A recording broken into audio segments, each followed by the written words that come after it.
Oke, dengan judul swakelola dan pengadaan khusus yang pastinya nanti kita akan belajar banyak dengan narasumber kita ya, siapa lagi kalau bukan Bapak Heldy Yudiatna ST selaku Fungsional Perencana Madya DIT PMFP LKPP.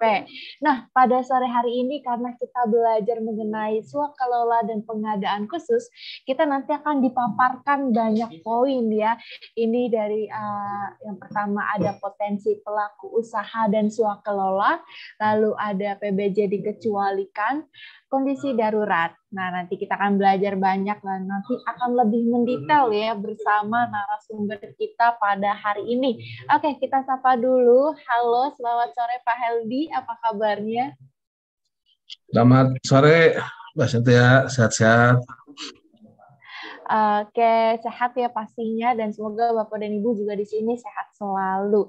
Oke deh, mungkin bisa langsung kita mulai aja ya, langsung untuk pemaparan materinya. Nanti kalau Bapak dan Ibu ada pertanyaan, nanti sewaktu Pak Heldy masih presentasi, boleh langsung aja cantumkan pertanyaannya di chat box ya.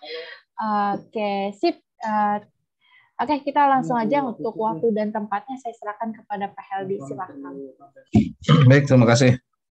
Assalamualaikum warahmatullahi wabarakatuh. Selamat sore sekalian. Salam sejahtera untuk semuanya. Salam sehat selalu dan salam pengadaan ya. Baik, terima kasih pada kesempatan ini kita bisa berjumpa kembali pada sesi sharing ya yang diprakarsai oleh Aken ya. Pada sesi sore ini kita akan membahas dua hal terkait pengadaan barang jasa dengan swakelola dan pengadaan barang jasa untuk pengadaan khusus ya. Nah, ini udah kelihatan share screen-nya. Nah, ini tentunya saya akan membahas dari sudut pandang pelaku usaha ya. Bukan hanya sekedar dari sudut pandang user pemerintah, tapi kira-kira peluang apa ataupun apa yang bisa Bapak sekalian ada potensi ataupun peluang yang bisa diikuti dalam pengadaan barang jasa yang disebut dengan pengadaan khusus ya.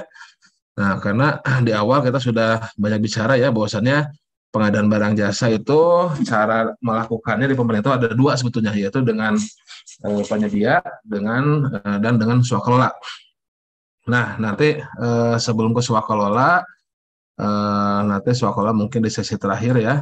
Nah, ini ada juga yang dinamakan dengan pengadaan khusus. Jadi selain dengan melalui swakelola dan melalui pelaku usaha ataupun penyedia, nah ini ada yang namanya pengadaan yang ya khusus ya. Khusus itu ada beberapa hal.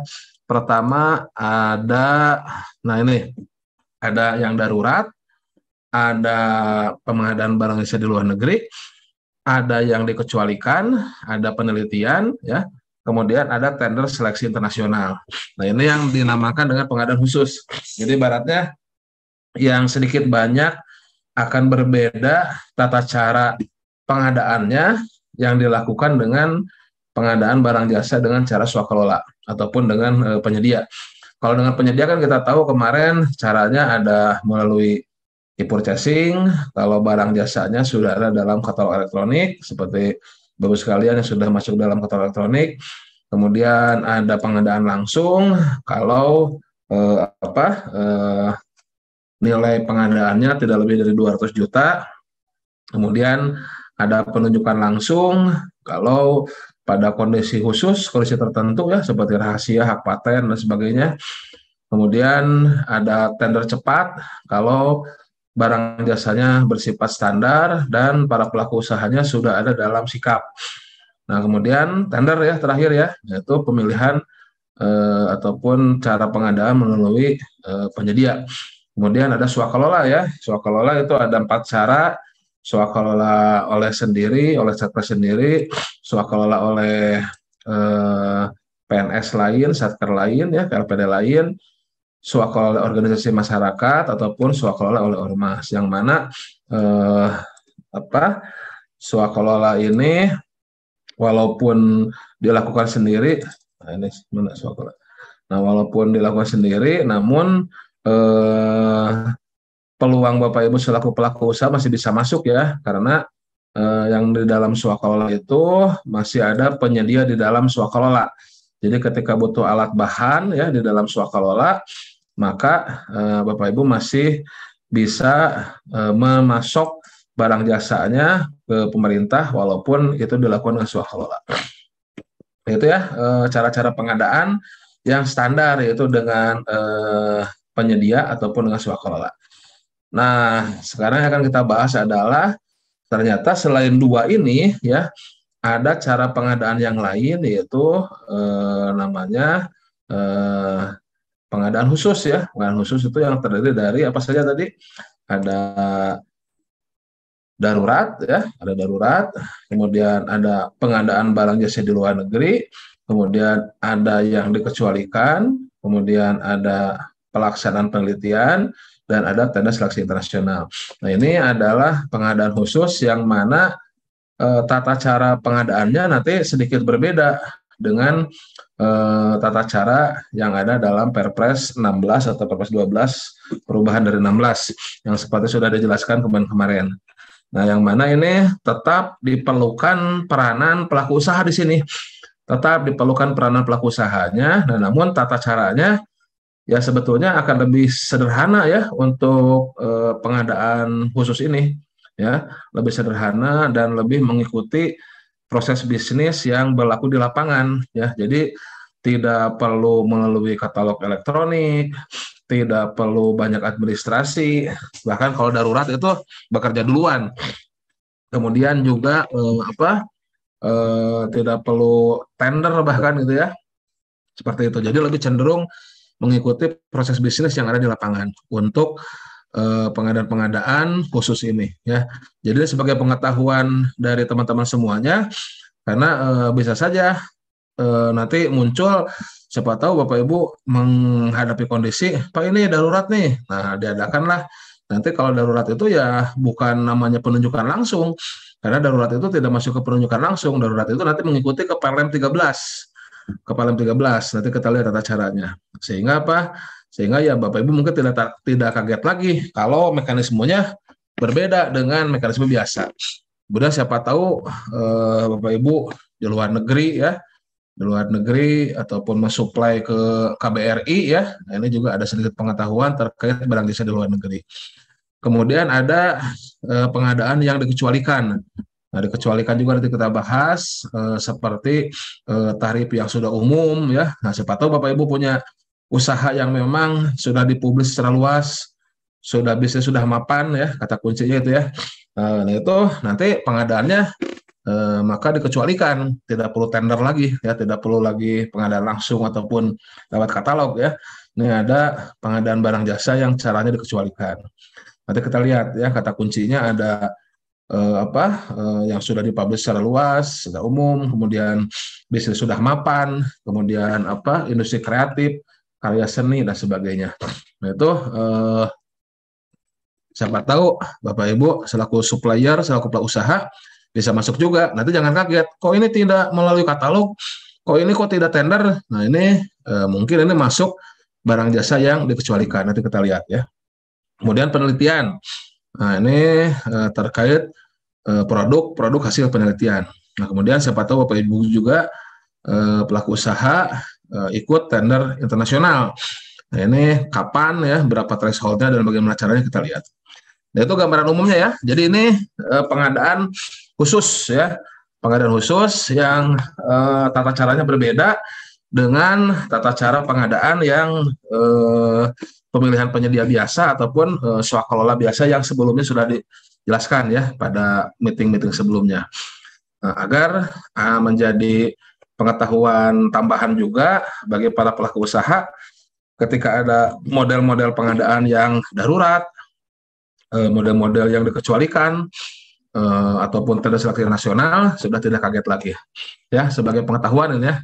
Oke, kita lanjut ya.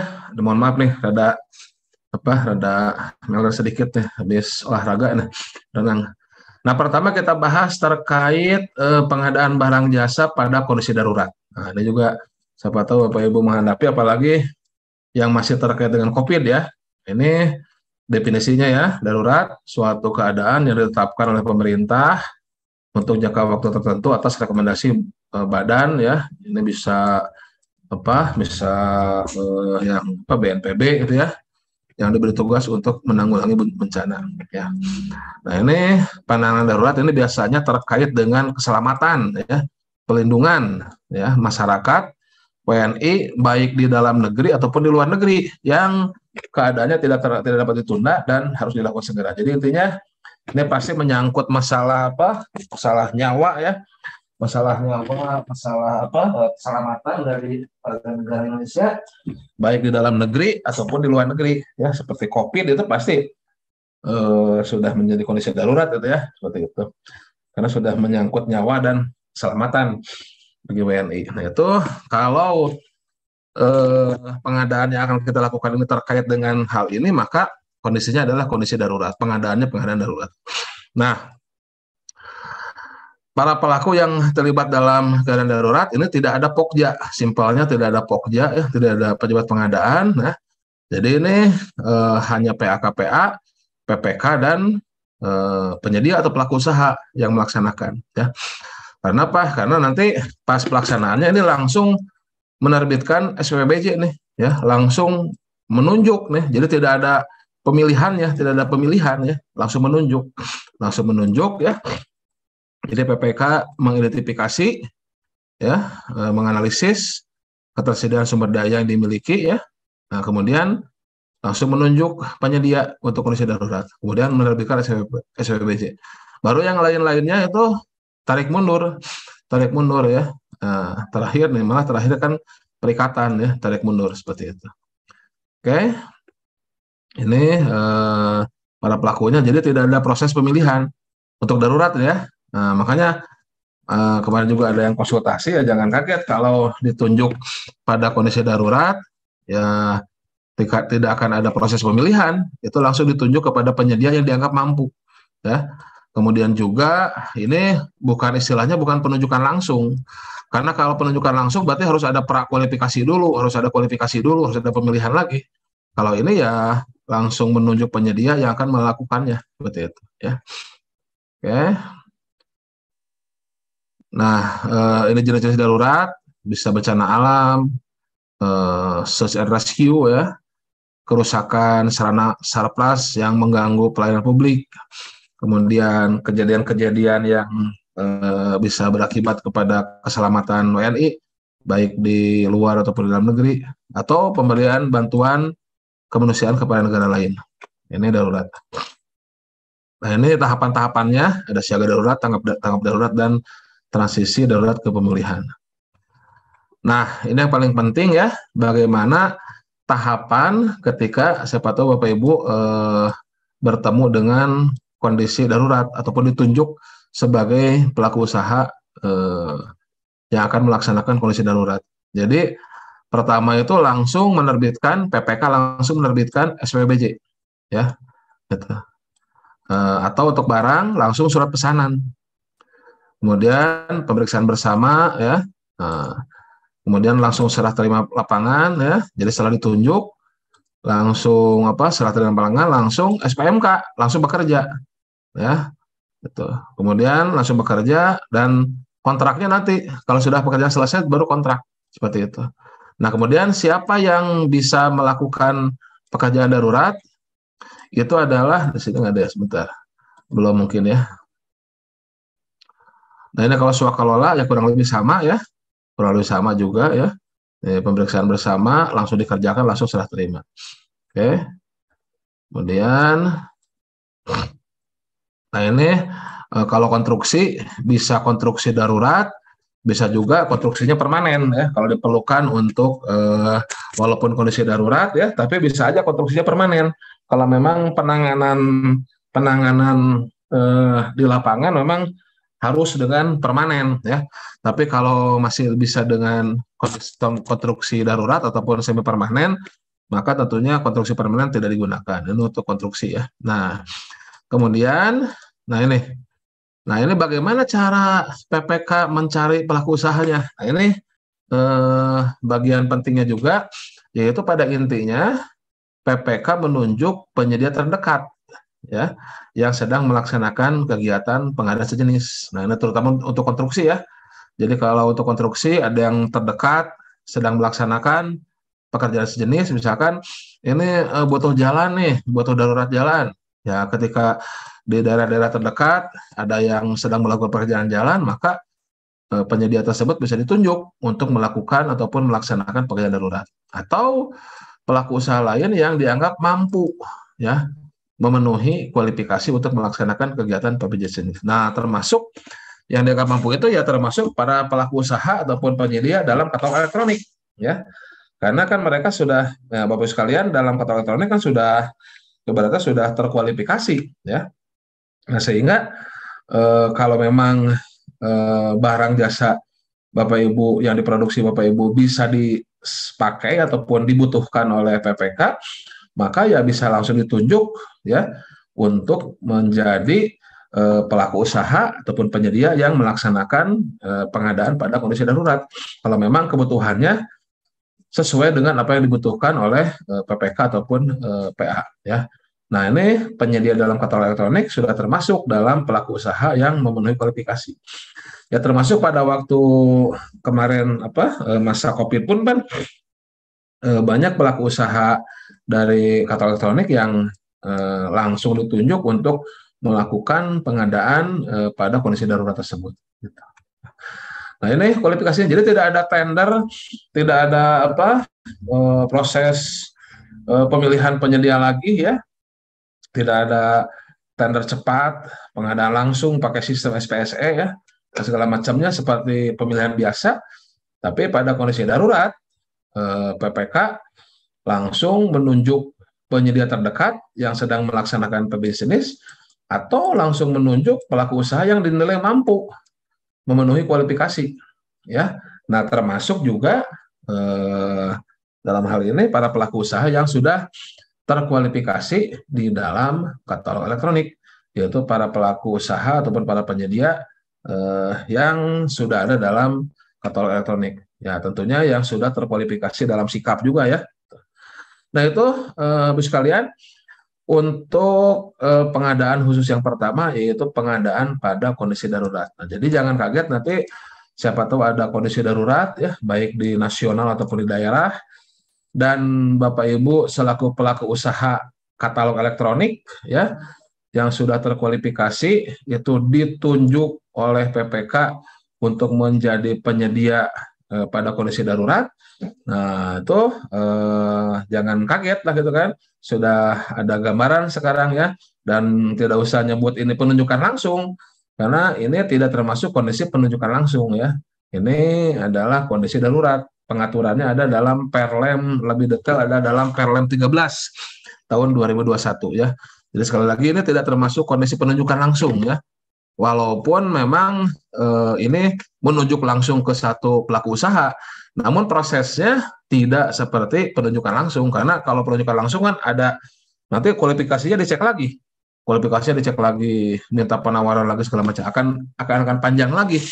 Kalau sekarang ya tidak dipilih ya, tapi langsung ditunjuk karena sudah qualified dan langsung diberikan tadi surat perintah mulai kerja. Nah, ini langsung diberikan surat penunjukan ya, kemudian langsung bekerja pada kondisi darurat.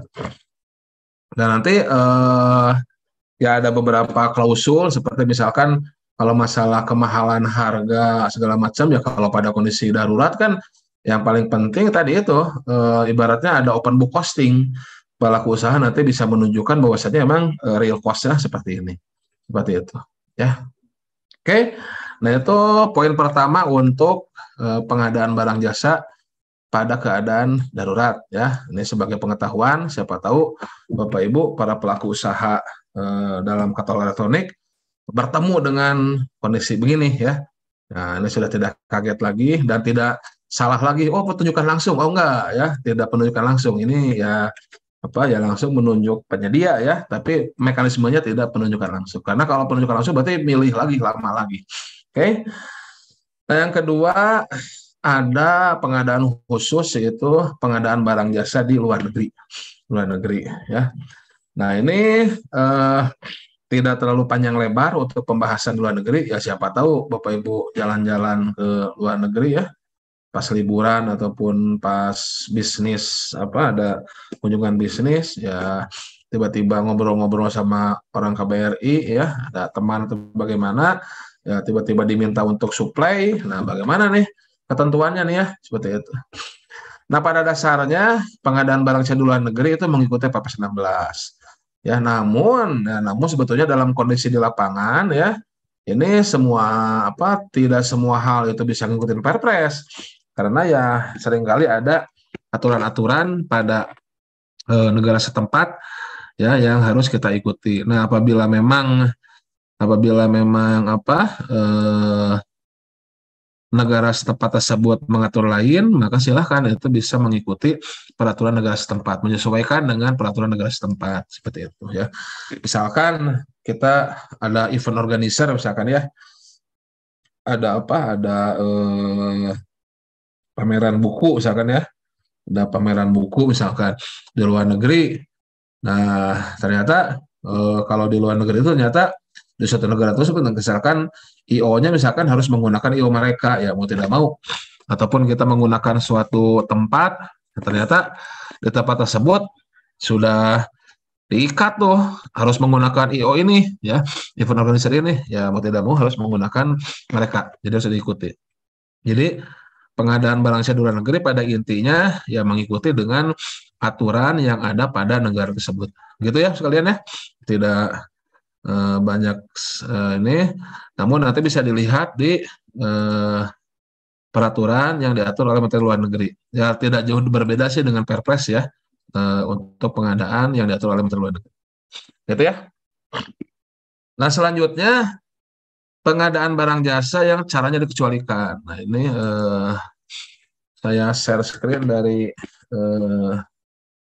iPad ini.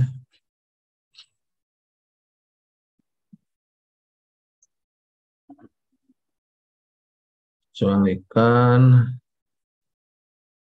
sebentar ya. Nah, oke.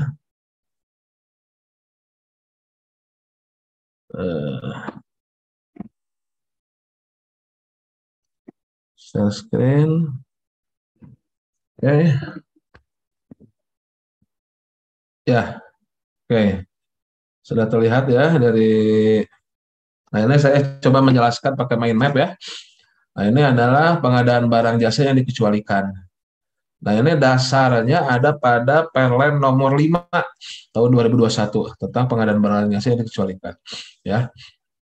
Nah, ini ada beberapa topik yang dikecualikan dalam artian pengaturannya sendiri. Yaitu pertama, pengadaan barang jasa di BLU atau BLUD. Ya, nah ini siapa tahu juga Bapak Ibu berhadapan dengan user dari BLU, BLUD. Nah, ini bisa ada cerita lain ya. Kalau Bapak Ibu mensuplai barang jasa ke BLU, BLUD, jangan kaget juga kalau nanti berbeda sedikit ceritanya ya. Nanti kita bahas. Kemudian ada tarif yang dipublikasikan secara luas ya. Ini seperti BBM ya, listrik ya, gas dan sebagainya. Ini dipublikasikan luas itu oleh pemerintah ya. Kemudian yang ketiga ada praktek bisnis yang sudah mapan ya. Ada praktek bisnis sudah mapan. Nah, ini terdiri dari apa saja? Nah, terdiri dari yang sudah transaksi usahanya sudah umum ya, asosiasinya sudah punya standar harga ya. Nah, nanti kita lihat. Terus untuk barang jasa yang excess demand ya, seperti misalkan lelang kapal ya, barang seni ya, berarti kita yang mengikuti standarnya. Atau jasa profesi tertentu ya, kemudian karya seni budaya. Nah, ini praktek bisnis sudah mapan ya. Transaksi yang sudah umum contohnya apa? Contohnya kita matikan dulu. Nah, ini contohnya akomodasi, hotel, tiket transportasi, langganan koran ya, termasuk pelatihan juga ya. Nah, ini adalah yang transaksi atau usahanya sudah berlaku secara umum ya. Kemudian pemerintah atau asosiasi telah menetapkan standar untuk harga satuan barang jasa tersebut dan sudah terpublikasi secara resmi. Nah, ini adalah praktek bisnis yang sudah mapan. Kemudian yang dikecualikan lainnya adalah peraturan perundang-undangan lainnya. Jadi yang sudah diatur dalam undang-undang lainnya. Nah, ini adalah pengadaan barang jasa yang dikecualikan. Ada 4 ya. Pengadaan barang jasa di BLU BLUD, Badan Layanan Umum ya, ataupun Badan Layanan Umum Daerah. Nanti juga ada kemungkinan katalog itu dibikin BLU itu ya, pengelolaannya.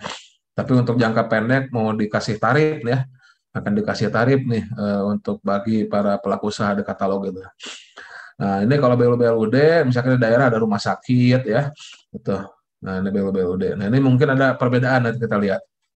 Terus yang dikecualikan tarif yang dipublikasikan secara luas oleh pemerintah.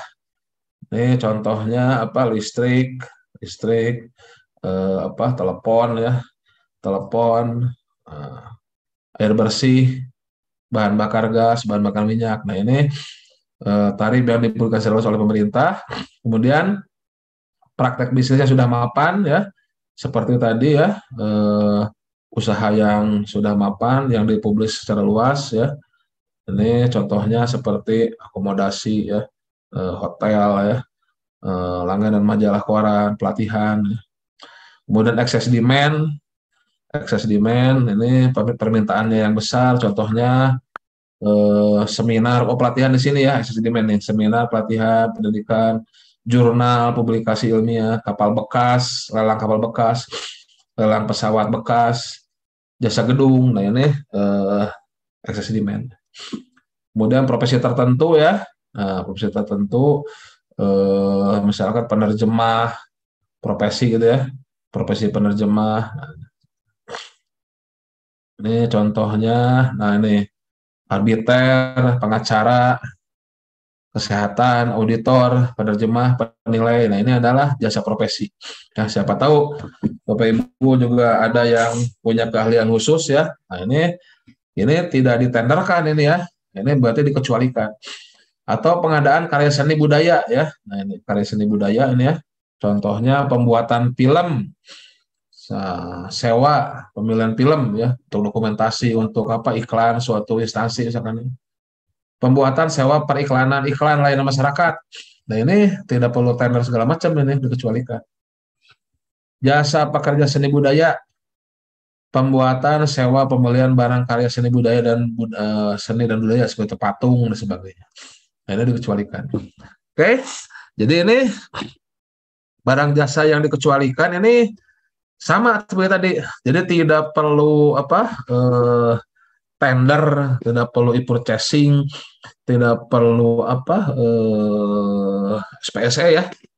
Nah, ini ada 4 BLU, pengadaan BLU BLUD, pengadaan untuk tarif yang dipublikasikan secara luas oleh pemerintah, praktek bisnis yang sudah mapan tadi, seperti bisnis yang sudah diumumkan secara luas seperti hotel, transport tadi, kemudian excess demand ya, seperti pelatihan, lelang kapal, sewa gedung ya, kemudian jasa keahlian tertentu, profesi tertentu, penerjemah, lawyer itu kan, penilai dan sebagainya, atau karya seni budaya. Nanti kita bahas satu persatu. Atau yang sudah diatur oleh ketentuan perundang-undangan lainnya, misalkan pengadaan lahan, itu udah nggak perlu tender, itu pengadaan lahan itu ada perpres sendiri.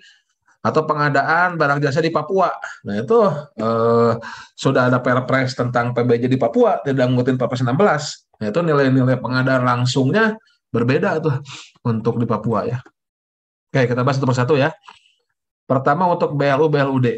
Nah, jadi kalau Bapak Ibu berhadapan dengan BLU BLUD ya, contohnya di rumah sakit, nanti contohnya rumah sakit, universitas, politeknik, pusat atau lembaga tertentu yang status mereka sudah BLU BLUD. Nah, ini jadi dilihat dulu mereka sudah punya aturan pimpinan atau belum. Nah, kalau mereka sudah memiliki aturan pimpinan, maka ini bisa keluar dari Perpres 16. Jadi silakan mengikuti aturan pimpinan ya. Nah, jadi nanti aturan pimpinannya akan mengikuti best practice ya. Kriteria penunjukan langsung, pengadaan langsungnya bisa menyesuaikan ya. Jadi mungkin nanti nilai pengadaan langsungnya tidak sampai dengan 200, mungkin 1 miliar atau 2,5 miliar bisa pengadaan langsung, bisa langsung undang satu pelaku usaha.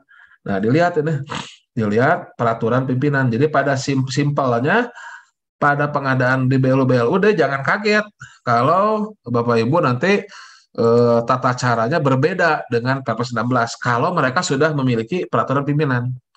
Tiba-tiba Bapak Ibu dapat penunjukan langsung di rumah sakit nilainya 1 miliar, ya kan? Tidak usah bertanya mengapa penunjukan langsung, ya tinggal dilihat aja di aturan pimpinan BLU BLUD-nya. Nah, mereka pasti sudah membuat aturan tersendiri apa? Mungkin penunjukan langsung atau pengadaan langsungnya itu sampai dengan 1 miliar nilainya seperti itu. Atau bisa berkontrak apa sistem investasi ya ataupun berkontrak apa berkontrak payung ya. Nah, kalau mereka sudah mengatur sendiri silakan ya. Jadi tidak harus mengikuti aturan-aturan yang ada dalam Perpres 16. Apabila di BLU-BLUD tersebut sudah ada aturan pimpinan BLU-BLUD. Bahkan kalaupun belum, ya coba didiskusikan apa Pak ini Bapak selaku BLU-BLUD nih bisa nih membuat aturan sendiri misalkan gitu kan. Kalau Bapak Ibu selaku pelaku usaha melihat karena kan BLU-BLUD itu semacam swasta kan ya sebetulnya bukan semacam swasta dibutuhkan fleksibilitas untuk bisa melayani dengan lebih cepat kepada usernya kan kayak di rumah sakit gitu ya itu mereka harus punya aturan yang lebih fleksibel di dalam pengadaannya. Nah itu Bapak Ibu bisa menyarankan ini bisa nih dibuat kajian tersendiri ya agar lebih fleksibel. Jadi kayak misalkan barang habis pakai, barang yang rutin itu banyaknya nilainya di atas 500 juta, ya berarti pengadaan langsungnya ya jangan dibuat 200 juta. Cuman harus dituangkan dulu dalam peraturan pimpinan BLU-BLUD. Gitu ya. Sudah banyak terutama rumah sakit tuh, sudah banyak mereka membuat aturan sendiri ya. Nah, kalau belum ya bisa diusulkan, gampang kok tinggal ibaratnya tinggal nyontek dari rumah sakit yang sudah jadi aja tuh ya nggak usah susah gitu ya nyontek dari rumah sakit yang sudah jadi ataupun yang bisa konsultasi dengan LKPP ya terkait pembuatannya tapi mudah kok ya sudah banyak yang buat. Nah ini untuk BLU BLUD. Nah, jadi saya ingatkan sekali lagi kalau teman-teman dari Aken dari pelaku usaha katalog elektronik ya siapa tahu yang bergerak dalam apa peralatan elektronik perkantoran komputer segala macam mereka juga kan butuh komputer atau butuh alat kesehatan segala macam. Nah itu kalau apa aturan mereka berbeda dengan Perpres, ya nggak masalah. Asal mereka punya aturan pimpinan dari BLU-BLUD. Atau kalau mereka belum punya aturan sendiri, bisa diusulkan tuh agar mereka lebih fleksibel, agar tidak repot harus tender, agar tidak repot harus apa masuk katalog segala macam ya. Bah, jadi ya yang banyak dirubah adalah tadi aturan terkait pengadaan langsungnya, penunjukan langsungnya, daruratnya juga ya. Gitu ya, sekalian. Itu pertama pengadaan dikecualikan terkait pengadaan di BLU atau BLUD ya. Kemudian ini siapa tahu kalau Bapak Ibu juga termasuk supplier dari listrik, telepon, bahan bakar gas, air bersih, bahan bakar minyak, tapi ini yang ibaratnya yang tata kelola harganya ini oleh pemerintah ini. Jadi tarif yang dipublikasikan secara luas oleh pemerintah. Nah ini sederhananya apabila Bapak Ibu masuk juga ke dalam bisnis tarif yang dipublikasikan secara luas tapi tata kelolanya oleh pemerintah, maka ini nanti pembeliannya ya ini langsung sesuai dengan ketentuan yang ditetapkan oleh penyedia ya. Jadi ini mengikuti hal-hal yang diatur oleh pelaku usaha oleh penyediaannya. Jadi tidak perlu harus surat pesanan terus ataupun kontrak segala macam ya intinya pemilihan langsung secara kepada penyedia ya mengikuti mekanisme pasar ya seperti itu jadi mengikuti mekanisme apa yang sudah ada di lapangan ya tidak harus mengikuti tata cara pemilihan ataupun tata cara pembayaran ya yang ada dalam Perpres. Nah ini kalau Bapak Ibu masuk ke dalam bisnis ini ya seperti listrik, telepon, bahan bakar gas, air bersih yang mana tarifnya sudah dipublikasikan luas oleh pemerintah. Tapi ini tata kelolanya pemerintah ya. Nah, itu yang kedua. Nah, yang ketiga ini yang menarik juga yang ketiga ini ya. Nah, yang ketiga ini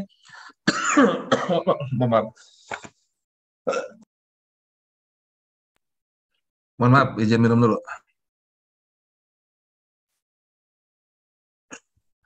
Nah, selanjutnya yang ketiga adalah praktik bisnis sudah mapan. Nah, ini ada 4 ya. Ini ada empat bagian ya. Ada 4 bagian praktik bisnis sudah mapan. Nah ini, pertama adalah ya praktek bisnis sudah mapan yang diumumkan secara luas ya. Jadi bisnis yang transaksi usahanya telah berlaku secara umum, usahanya sehat, jadi sudah lama berlangsung ya, terbuka. Kemudian, nah ini pemerintah atau asosiasi, nah terutama asosiasi ataupun swasta telah menetapkan standar harga untuk harga satuan barang jasa tersebut atau harga sudah terpublikasi secara resmi. Nah ini contohnya apa? Nah, contohnya hotel, ya kan? Nah, ini hotel kan sudah banyak ya, sudah luas, terpublikasi sudah lama juga, ininya apa sudah mapan juga ya, transportasi, langganan koran, majalah. Nah ini apabila siapa tahu Bapak Ibu punya usaha ini juga ya, selain di katalog elektronik, nah ini bisa suplai ke pemerintah yang mana tata cara pengadaannya itu yang mengikuti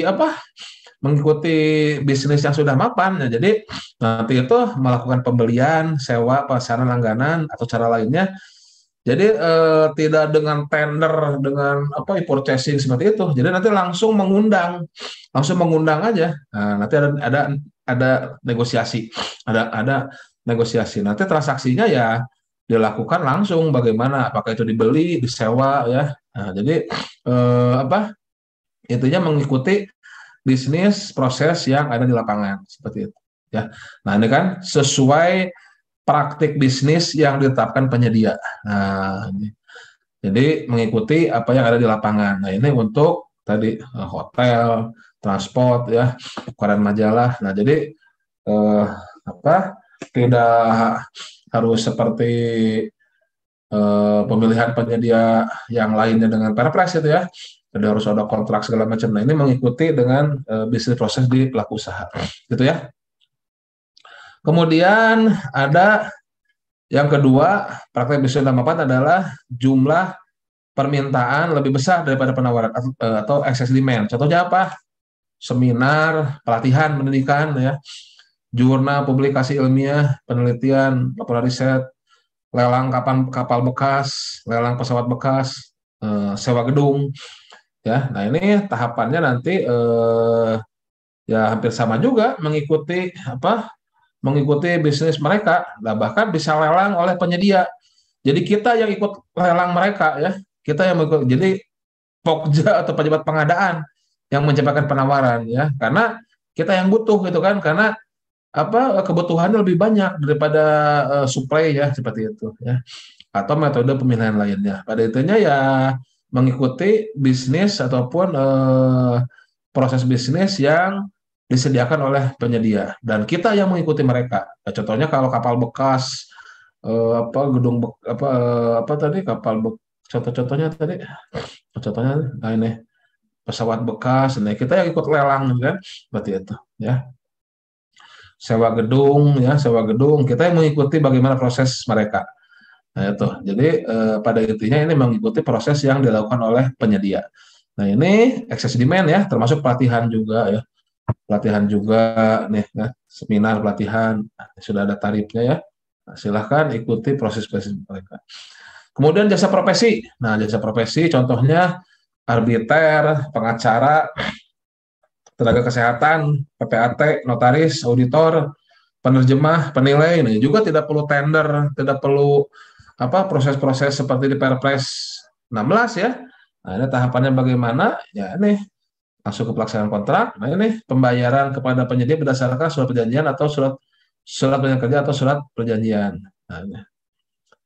Nah, ini bisa ada kompetisi ya. Nah, jadi tahapannya ini survei pasar ya. Kemudian pengumuman atau mengundang, evaluasi harga, menetapkan peserta terpilih, gitu kan? Kalau ada beberapa penawar terendah, maka bisa wawancara, ya, terus negosiasi. Jadi kayak beauty contest, ini kayak beauty contest, ya, kalau untuk ini profesi ya, untuk jasa profesi. Jadi seperti beauty contest, tahapannya seperti beauty contest, ya. Oke, jadi tidak macam-macam, tidak perlu tes segala macam untuk jasa profesi ini seperti beauty contest. untuk jasa profesi tertentu. Kemudian terakhir karya seni budaya. Nah, siapa tahu Bapak Ibu punya profesi tambahan yang senang membuat konten film, ini kan untuk iklan layanan masyarakat ya, nah, atau menjadi jasa pekerja seni budaya, aktor, aktris ya, atau pembuatan atau sewa atau pembelian barang atau karya seni budaya seperti buat patung, lukisan. Nah ini sama ya pelaksanaannya ya apa eh, ikutin aja hanya sekedar gini ya beauty contest apa langsung mengidentifikasi mengundang ya terus beauty contest negosiasi bayar udah selesai. Jadi tidak ada tahapan-tahapan tender segala macam ya kalau untuk barang-barang karya seni budaya ataupun industri kreatif. Nah ini pengadaan yang dikecualikan ya ataupun siapa tahu barang jasa Bapak Ibu masuk ke dalam hal-hal yang diatur dalam ketentuan perundang-undangan lainnya ya. Contohnya apa? Ketentuan perundang lainnya. Contohnya apa ya? Nah, ini. Nah, contohnya tentang cukai, mata uang, industri pertahanan ya. Nah, ini ngikutin undang-undang ini aja. Ada barang jasa di Papua ya, tentang imigrasi, perkereta apian ya dan sebagainya. Nah, ini kalau sudah ada perpres tersendiri, maka kita mengikuti peraturan ataupun undang-undang yang ada ataupun yang berbeda tersendiri seperti itu. Jadi tidak mengikuti perpres lagi. Nah, kalau barang jasa ibu masuk ke dalam aturan perundang-undangan lainnya di luar Perpres 16, maka silahkan mengikuti aturan lain tersebut. Nah, itu ya yang dikecualikan ya. Yang dikecualikan, jadi saya review lagi.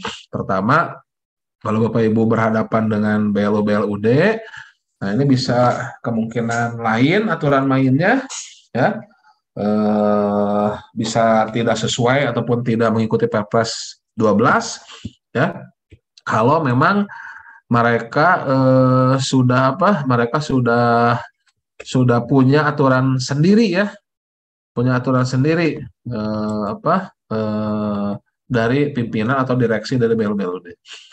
Kemudian apabila Bapak Ibu bermain juga dalam tarif yang dipublikasikan secara luas yang tata kelola oleh pemerintah seperti listrik, telepon, bahan bakar gas, air bersih. Nah ini maka pembelian pelaksanaan kontraknya tidak seperti Perpres juga, tapi langsung mengikuti aturan main oleh penyedia. Ya. Kemudian yang ketiga, hal-hal yang praktek bisnis sudah mapan juga ya, sama juga mengikuti di lapangan bagaimana ya, dan beauty contest paling untuk jasa profesi ya.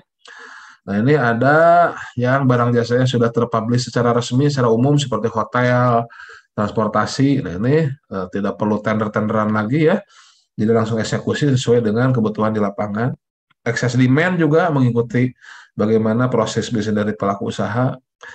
Jasa profesi tertentu seperti apa penerjemah, dari lawyer, ya, penasihat hukum, auditor. Nah ini juga dilakukan dengan beauty contest ya. Kemudian karya seni budaya, industri kreatif juga sama ya. Ini jadi seperti beauty contest kalau satu ya tinggal mengundang aja, bisa langsung dieksekusi seperti itu. Nah itu sekalian teman-teman semuanya terkait pengadaan barang jasa yang dikecualikan. Ya. Jadi jangan kaget pada beberapa situasi tertentu kalau Bapak Ibu menemukan ada pengadaan-pengadaan yang di luar dari Perpres 16 dan perubahannya ya seperti itu. Nah selanjutnya apalagi pengadaan khusus. Nah yang dikecualikan sudah ya. Kecualikan sudah. Nah, kecualikan. Nah, ini tadi udah ya, BLU, BLUD. Tarif yang dipublikasikan secara luas. Praktek bisnis sudah mapan dan diatur dalam perundang-undangan lainnya. Kemudian pelaksanaan penelitian. Nah, siapa tahu ini Bapak Ibu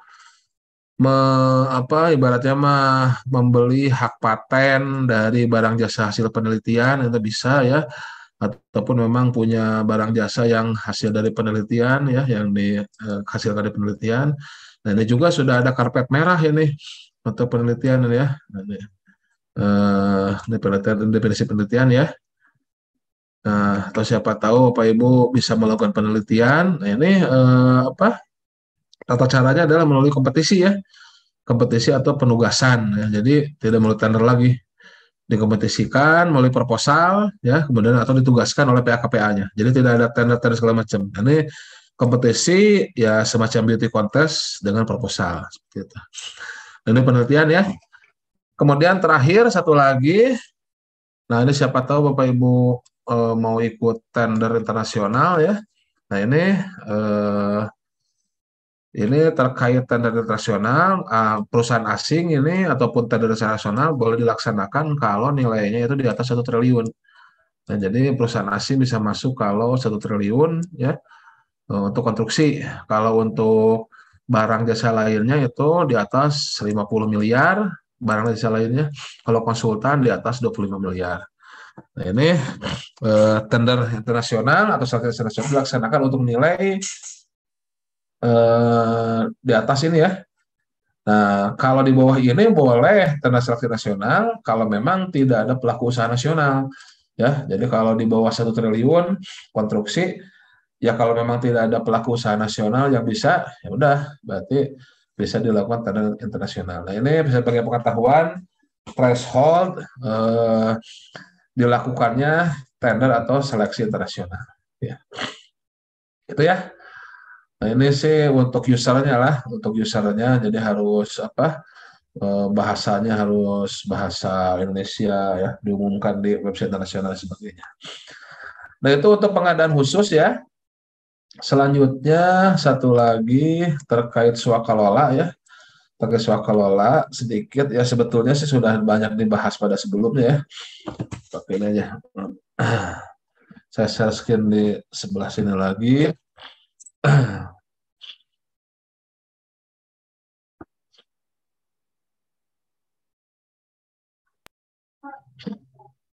Nah, untuk swakalola, nah jadi bentar.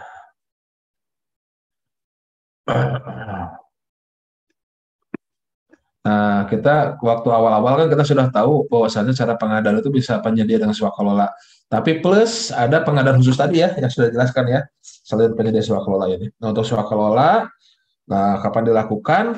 Kalau tidak diminati oleh pelaku usaha atau belum ada pelaku usaha yang bisa ya, penelitian, kontes sayembara, sensus, survei, barang jasa dalam pengembangan, barang jasa ormas, ya, atau rahasia ini. Nah, ini kalau Bapak Ibu mendengar ataupun melihat di Satker itu bahwasannya mereka akan melakukan swakalola, nah ini belum tentu peluang Bapak Ibu itu untuk sebagai pelaku usaha untuk masuk atau untuk mensuplai barang jasa ke dalam swakalola ini tertutup.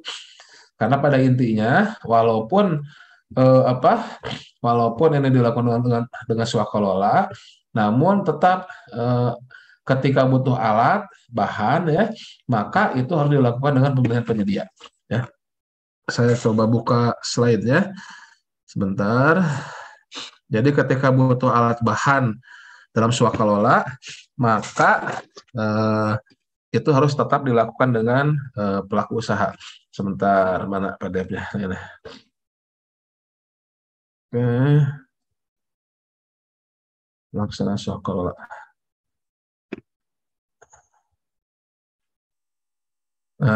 Sebentar. Slide-nya sebentar.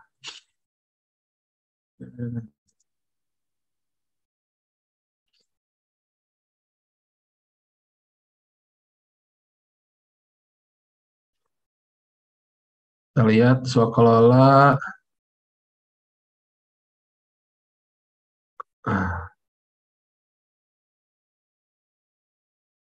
Persiapan. Sebentar ya. Ini slide-nya. Pelaksanaan.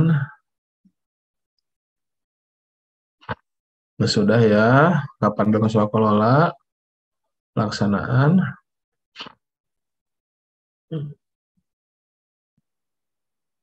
Oke. Pelaksanaan. Nah, ini yang ingin saya tampilkan sebetulnya di sini saja ya. Bahwasannya ya, ini tipe 1 ya. Tipe 1 itu berarti swakalola oleh sendiri ya.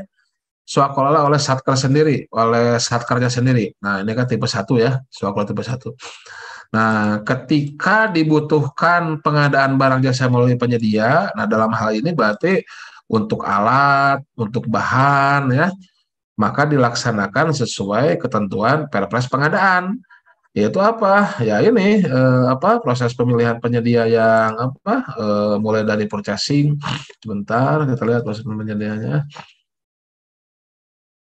Jadi kalau memang butuh alat bahan, maka berlaku proses pemilihan penyedia yang sesuai dengan Perpres, yaitu mana penyedianya sebentar. Nggak ada. Nah ini yaitu ini yaitu kalau dia perlu kalau dia perlu kalau dia perlu barang jasa yang sudah dalam katalog elektronik, maka lakukan e-purchasing ya, pengadaan langsung gitu kan. Kalau dia kondisi tertentu, maka penunjukan langsung. Kalau sudah dalam sikap, tanda cepat dan tender. Itu kalau tadi kan dalam hal dibutuhkan PBJ melalui penyedia, dilaksanakan sesuai ketentuan peraturan pengadaan barang pemerintah. Nah ini maksudnya ya. Jadi walaupun swakelola tipe 1 ketika butuh alat bahan, maka tetap butuh penyedia. Contohnya begini, contohnya misalkan PU Bina Marga melakukan pemeliharaan jalan, nah, itu swakelola tipe 1 tuh, PU kan, tusinya melihara jalan. Nah ketika mereka swakelola pemeliharaan jalan yang mana PPK-nya ada buruh lokalnya, buruh-buruhnya, tim perencana, tim persiapan, tim pelaksana pengawasan dari PU sendiri. Nah, tapi dalam pemeliharaan jalan kan mereka butuh aspal, butuh dump truck, maka tetap dilakukan proses pemilihan penyedia. Atau mereka misalkan melakukan survei jalan, mereka butuh komputer. Nah, kalau skemanya swakelola ya, mereka dalam membuat database jalan dengan swakelola tipe 1, mereka butuh komputer segala macam peralatannya. Ya, maka ketika harus melakukan pengadaan barang jasa komputer tersebut, maka ya melalui katalog dari e-purchasing, walaupun skemanya swakelola tipe yang pertama. Gitu ya. Begitu pula kalau ini tipe yang pertama ya. Nah, ini kan ada UKPBJ ini ya. Ada UKPBJ kalau perlu pengadaan, pejabat pengadaan. Ya kan? Dalam hal dibutuhkan alat, bahan, material, maka dilaksanakan sesuai Perpres. Gini ya. Kemudian swakelola tipe 23 sama juga. Sama juga mana. Nah, ini kan. Nah, kontrak terpisah dalam hal tidak mampu. Nah, ini dalam hal tidak masalah dan material. Nah, ini maksudnya kalau pelaksana swakelola tidak mampu melaksanakan pengadaan bahan, material pendukung, dalam artian mereka tidak punya UKPBJ, tidak punya pejabat pengadaan, maka yang melakukannya si UKPBJ atau pejabat pengadaan dari yang punya anggaran. Nah ini. Jadi yang melaksanakan sebelah kanan ya, sebelah kanan kan. Nah ini tim pelaksana. Nah kalau ada butuh barang jasa, ya, nah ini yang dari pelaksananya ya. Contohnya begini. Contohnya misalkan LKPP, ini kan LKPP di sebelah kirinya nih, ya membuat roadmap terkait SPSS kan ya, tipe 2. Nah ini pelaksananya BRIN. Nah dalam pelaksanaannya BRIN misalkan butuh komputer misalkan ya, nah maka dilakukan oleh UKPBJ PP di sini. Nah bisa melalui katalog nih, ya kan? Nah walau soal yang kedua. Nah kalau mereka tidak punya UKPBJ pejabat pengadaan, maka dilakukan UKPBJ pejabat pengadaan di sini sebelah kiri yang punya uangnya, gitu ya. Jadi untuk swakelola juga ada kemungkinan untuk bisa masuk. Tipe 3, nah tipe 3 semuanya diserahkan ke ormas nih. Pengadaan barang jasanya juga di ormas dan ini tidak ngikutin Perpres ini ya. Ini mengikuti prinsip pengadaan aja intinya. Cukup dengan bukti pembelian aja, bukti buan-buan gitu aja. Ormas tadi ya. Nah, kemudian kalau Pokmas juga sama nih, semuanya oleh Pokmas ini. Ya, nah, semuanya oleh Pokmas. Nah, itu intinya ya. Intinya untuk swakelola tetap apabila dibutuhkan barang jasa, maka pengadaannya harus melalui pemilihan penyedia. Pengadaan itu harus melalui pemilihan penyedia. sesuai ketentuan dalam Perpres, yaitu apa? Ya bisa e-processing, pengadaan langsung, penunjukan langsung, tercepat tender. Nah itu teman-teman semua sekalian yang dapat disampaikan terkait apa hal-hal yang bisa ataupun menjadi potensi Bapak sekalian dalam pengadaan barang jasa pemerintah, khususnya yang dibahas sekarang adalah tadi melalui pengadaan khusus ataupun melalui swakelola. Nah silakan apabila ada yang ditanyakan, buka forum diskusi. Saya kembalikan ke Mbak Sylvia kembali.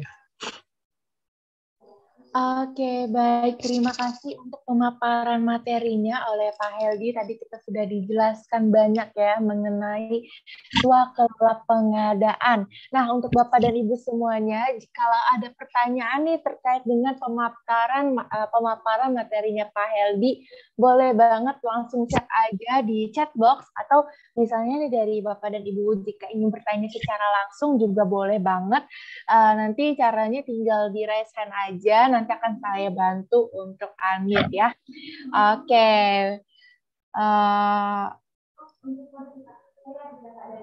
Aku cek di chat box, ini ada dari pertanyaan dari Kak Febri ya. Sore Bapak, izin tanya Pak, untuk IA, jaminan pelaksanaan buat asuransi, apakah harus war marking notaris dan butuh dokumen apa saja selain IA? Terima kasih.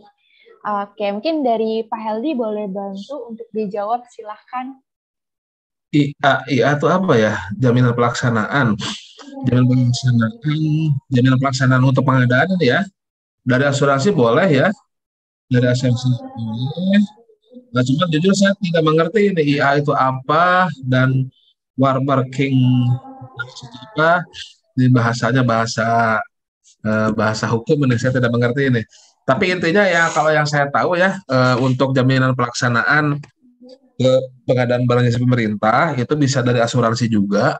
Yang intinya biasanya itu dari Kementerian Keuangan setiap tahun itu mengeluarkan daftar penyedia asuransi yang bisa bisa menjadi ataupun bisa mengeluarkan jaminan pelaksanaan ya. Jadi ada daftarnya lah gitu ya. Nah biasanya Pokja itu melihat dari daftar itu, kalau masuk daftar itu silahkan ya seperti itu. Betul. Oke, baik. Terima kasih untuk jawabannya, Pak Heldi. Wah, ini kayaknya tim ada mengirim pertanyaan ya. Untuk kondisi darurat, selain contoh yang diberi Pak Heldi, yaitu COVID, apakah ada contoh kasus kondisi darurat lainnya yang pernah terjadi? Ya, terima kasih.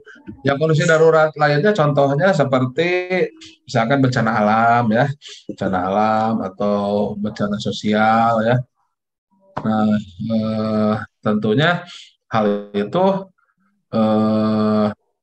tidak berlaku tuh Perpres 12, jadi langsung ke PLM 13, jadi kondisi darurat ataupun ada kecelakaan pesawat gitu ya untuk search and rescue ya. Nah, seperti Basarnas itu mereka itu langsung melakukan pengadaannya itu ya dengan aturan tanggal 13 kondisi darurat.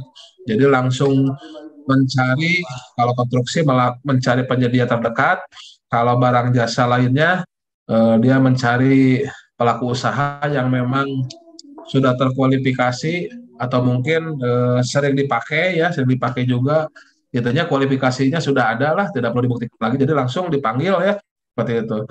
Misalkan contoh kecilnya lah, misalkan mereka butuh sewa pesawat misalkan ya, karena ada Basarnas ya, ada kecelakaan pesawat di daerah mana, mereka butuh sewa pesawat, maka mereka langsung memanggil ataupun mengundang ya perusahaan sewa pesawat yang memang mungkin pernah berkontrak dengan mereka, pernah dipakai oleh mereka, yang diketahui sudah memang sudah diperiksa kualifikasinya.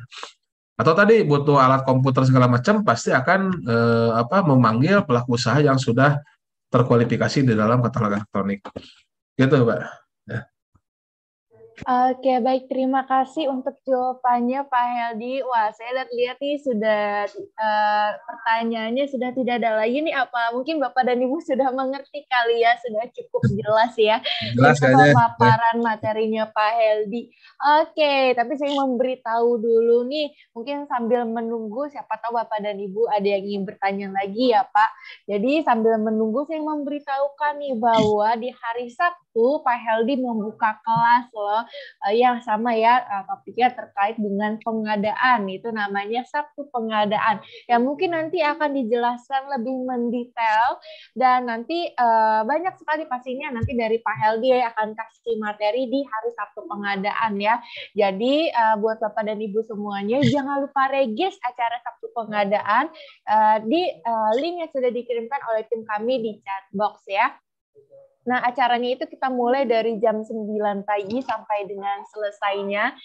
Untuk nanti untuk informasi lebih lanjutnya, boleh langsung menghubungi Instagram, itu di Aken.asosiasi, atau lewat admin Aken yang ada di WhatsApp. Nanti kita akan bantu untuk menghubungkan dengan Pak Heldi terkait dengan informasi kelas Sabtu Pengadaan ya.